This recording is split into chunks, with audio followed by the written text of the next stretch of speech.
नमस्कार, world 360 degree में आपका स्वागत है। मैं हूं अखिलेश सुमन।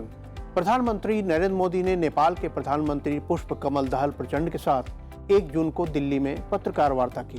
प्रधानमंत्री नरेंद्र मोदी ने अपने संबोधन में कहा कि भारत और नेपाल के संबंध अभी तक हिट थे, अब वो सुपर हिट होंगे। दोनों प्रधानमंत्रियों की शिखर वार्ता के बाद ये पत्रकार वार्ता हुई थी। भारत और नेपाल के बीच पुरानी परंपरा का पालन करते हुए प्रचंड प्रधानमंत्री बनने के बाद अपनी पहली विदेश यात्रा पर भारत आए थे। दोनों देशों के बीच परस्पर भावनात्मक संबंधों को और प्रगाढ़ करने की दिशा में इसे अहम माना जा रहा है। अपनी यात्रा के दौरान प्रचंड राष्ट्रपति द्रौपदी मुर्मू से मिले और उपराष्ट्रपति जगदीप धनखड़ से भी मुलाकात की। उपराष्ट्रपति भवन में प्रतिनिधिमंडल की बातचीत हुई और दोनों नेताओं ने सरकार और जनता दोनों स्तरों पर संबंधों को और आगे बढ़ाने पर चर्चा की।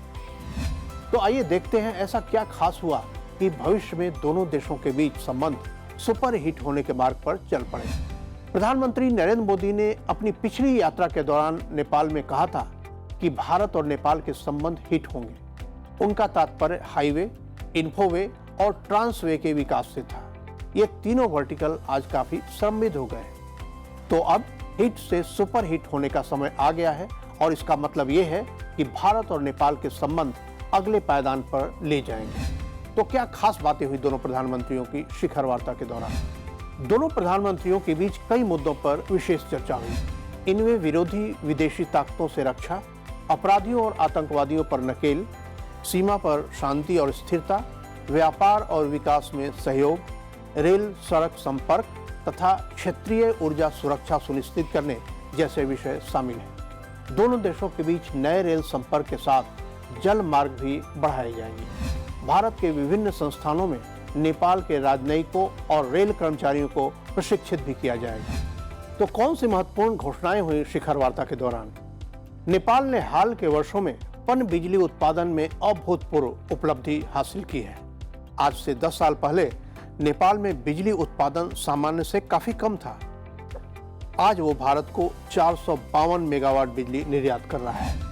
अगले 10 वर्षों में भारत ने नेपाल से 10,000 मेगावाट बिजली का आयात करने का लक्ष्य रखा है। भारत के सहयोग से नेपाल के पुकोट प्रांत में 480 मेगावाट और लोअर अरुण में 679 मेगावाट प्रोजेक्ट का निर्माण करने का लक्ष्य रखा है।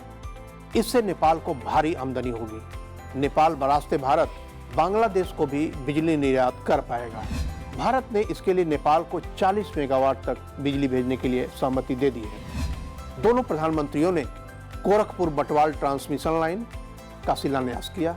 इसके अलावा भेरी कॉरिडोर, निजगाह इनरवा कॉरिडोर और गंडक नेपालगंज ट्रांसमिशन कॉरिडोर बनाने का भी निर्णय लिया गया, जिसके लिए भारत नेपाल को $68 करोड़ का क्रेडिट लाइन देगा।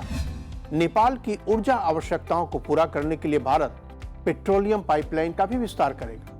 यह पाइपलाइन अभी बिहार के मोतिहारी जिले से अमलेखगंज के बीच में है, जिसे आगे बढ़ाकर चितवन तक ले जाया जाएगा।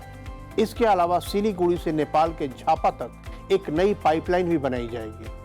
चितवन और झापा में पेट्रोलियम पदार्थों को स्टोर करने के लिए नए स्टोरेज बनाए जाएंगे। भारत के सहयोग से नेपाल में खाद का एक कारखाना भी बनाया जाएगा, ताकि नेपाल अपने कृषि क्षेत्र को बेहतर तरीके से विकसित कर सके। दोनों देशों के बीच रामायण सर्किट के काम को तेज किया जाएगा, जिससे भारत के पर्यटक सांस्कृतिक और धार्मिक तीर्थाटन कर पाएंगे।